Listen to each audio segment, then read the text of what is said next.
I'm Kelly Dunn with XBAB, American Underground Church, part 4 of the Peter and Susan Theodoro kidnapping story. I'll be continuing the dialogue from part 3, standing in for Susan Dunn Cobb. I will be reading Susan Theodoro's comments as she has done a wonderful job so far in her own continued defense. Susan Theodoro is responding to accusations of lying in this dialogue. Suzy writes, "Why did they hold us against our will and force me to have a C-section that was not medically necessary?" When Suzy arrived at Middlesex Hospital, she was informed that she was not in labor and nothing needed to be done. However, the baby was viable, and we were showed that this was the primary goal throughout. Getting back to Suzy's question, she writes, "Why did Laura Hatari go around telling everyone that I was a disgusting drug addict who should not be allowed to breastfeed my newborn child?" This same nurse had access to the medical results from their lab providing the contrary. Both were negative on drug screens. Go back to Suzy's comments. Why did they say that they had to be taught how to change diapers and that my husband tried to smuggle our daughter out of the church, or out of the building, even though we were on a locked ward, and we had to be supervised everywhere we went? And what did we ever do to be supervised in the first place? She writes, "Since when are hospitals allowed to hold pregnant women against their will and force them to give birth via C-sections?" Well, Susan Cobb did some research and she discovered that since she took her ENT classes, things have changed a bit. Patient consent is apparently passé. The Guardian reported recently on the subject. A New York hospital accused of forcing a mother to undergo a cesarean section against her will used an internal policy permitting doctors to overrule a pregnant woman's medical decisions. The Guardian has learned. The Staten Island University Hospital policy offered doctors step-by-step instructions for performing procedures and surgeries without a pregnant woman's consent if they can't persuade her to give permission. And several doctors agreed that the treatment carries a reasonable possibility of significant benefit for her fetus that outweighs the possible risk of a woman. When there is an emergency that threatens the fetus, the policy gives her doctor even more power, allowing him or her to override a pregnant woman's wishes on the spot and without consulting anyone else. So you think, or perhaps hope, that doesn't happen anywhere else. Not so.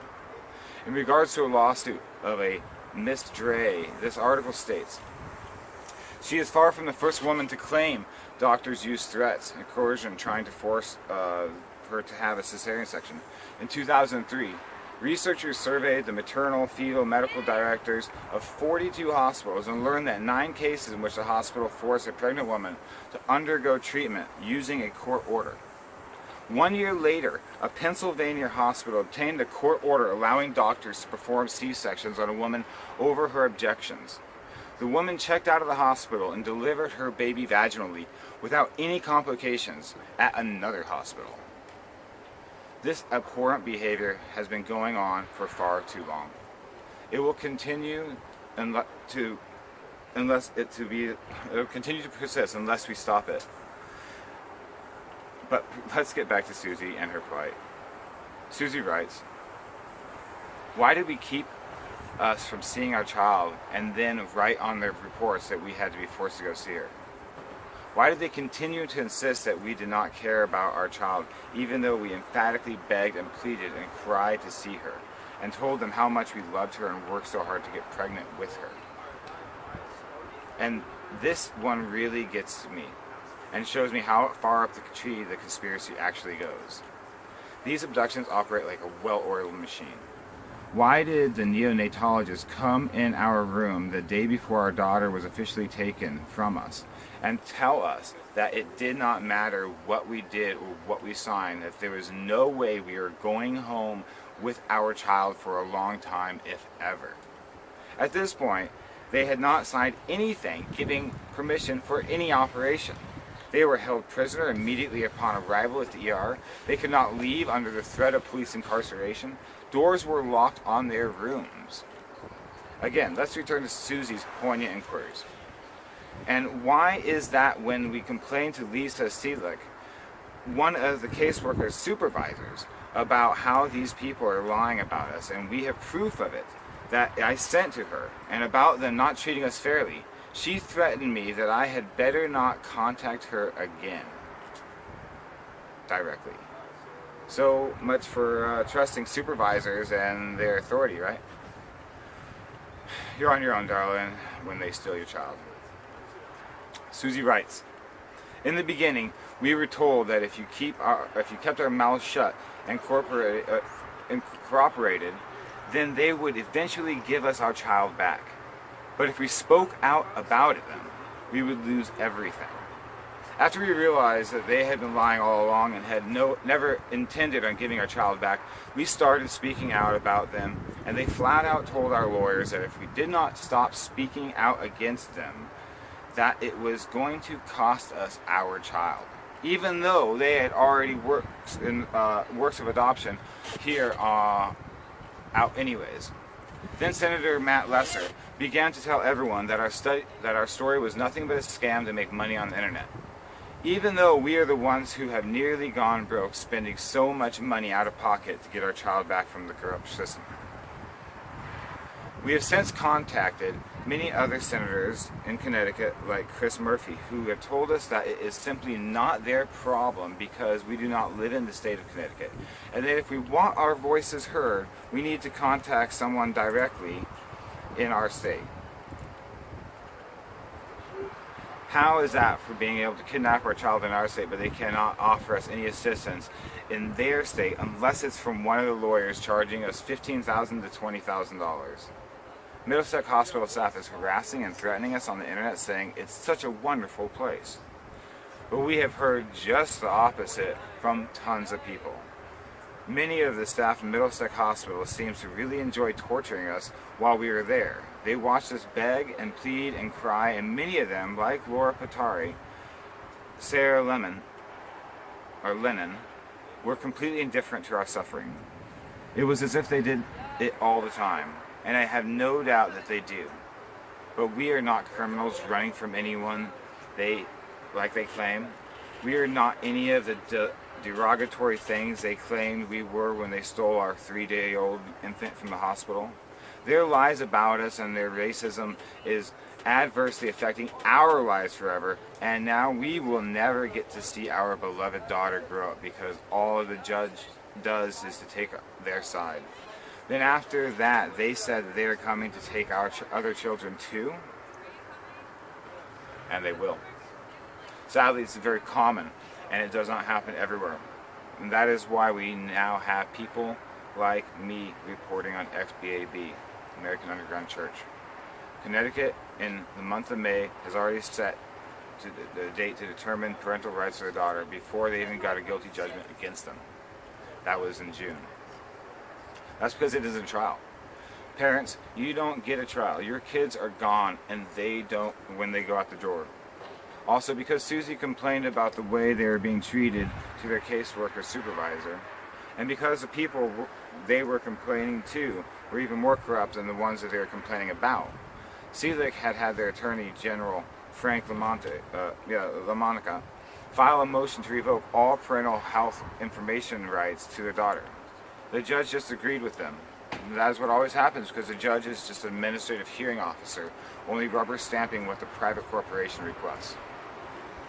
They're only there to dot the I's and cross the T's and nothing else.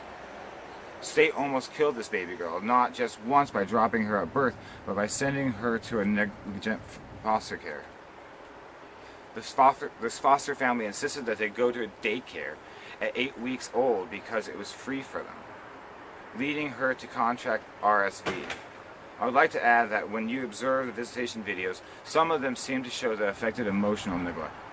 Babies act a certain way when they are not bonded or getting enough attention, and it presents themselves in a way like an autistic child would.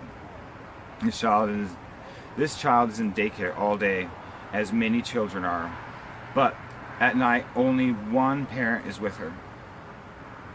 They have work shifts opposite each other. How much does this child mean to them, really? The foster parents will be getting a lot of money from her daycare, you realize.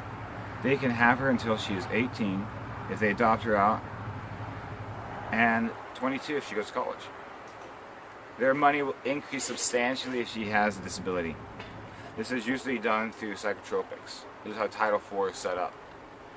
Sophia's state-approved new parents waiting an entire week, watching this newborn suffer, not being able to breathe before they took her to be treated at the Connecticut Children's Hospital.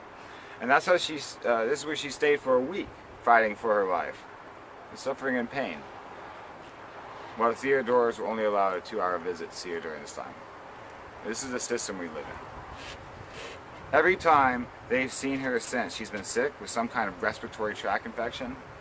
There are videos of the nurse torturing Suzy and Theodoro while they were a very sick baby, suffering and crying. We'll cut to this video and let you see what we're talking about.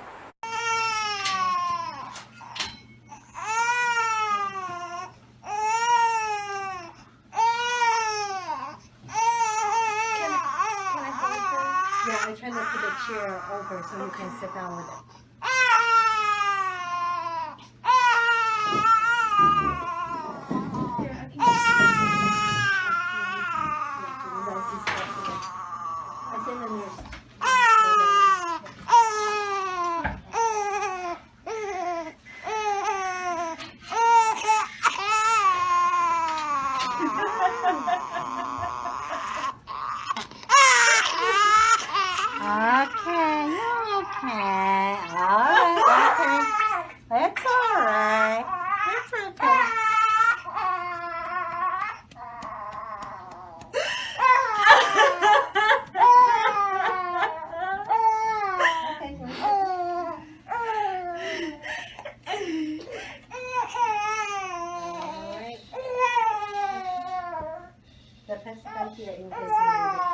I come back later. Okay. Yeah, thank you.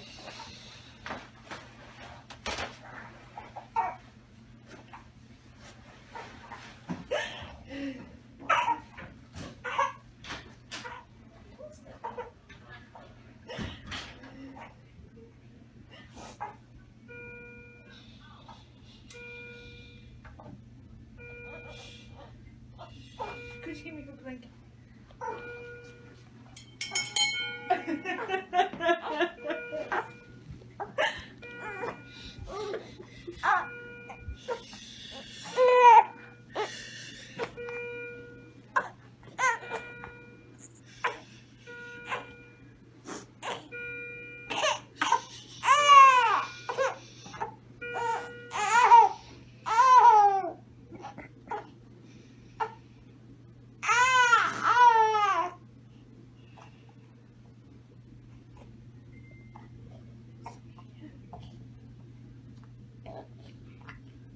Mommy loves you, baby.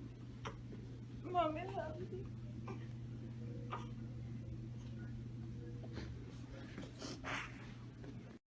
Finally, the nurse relents and lets the mother hold her, and the baby immediately quiets, while Suzy is sobbing from the mistreatment.